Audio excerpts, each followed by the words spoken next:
ইসলামীর আমির এবং আমার সহকর্মী সিনিয়র সাংবাদিক বৃন্দ, আমার অনুজ সহকর্মী বৃন্দ, শিক্ষক এবং বিভিন্ন সামাজিক সংগঠনের সম্মানিত নেতৃবৃন্দ, যে পত্রিকাটি প্রকাশিত হচ্ছে সময় রেখা পরিবারের সম্মানিত সদস্যবৃন্দ, আসসালামু আলাইকুম। আমি দীর্ঘক্ষণ শুনে অনেক নতুন তথ্য আজকে জেনেছি এবং অনেকগুলো উপদেশ আমাদের সাংবাদিক বা সম্পাদকদের বিষয়ে সেটাও আজকে জানার সুযোগ হয়েছে।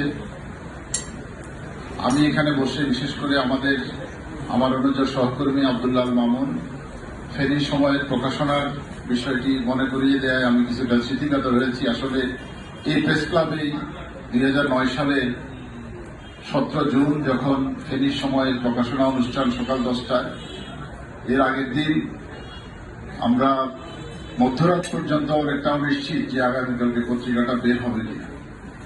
তখনকার নানাবিধ সংকট, যে একদিকে হলো প্রেসের সংকট, যে আমাদের ফেনী থেকে পত্রিকা তখন প্রকাশিত হতো, তখন ফেনীতে আসলে যে প্রেস ছিল, এই প্রেসে একসঙ্গে 12-20টা পত্রিকা তখন ছাপানো, এবং আরো যেটা ছিল সেটা হচ্ছে নিউজ প্রিন্ট তারা ছাপতে পারত না, যে কারণে হোয়াইট প্রিন্টে পত্রিকা ছাপানো হতো। এটা আমাদের জন্য ছিল খুবই ব্যয়বহুল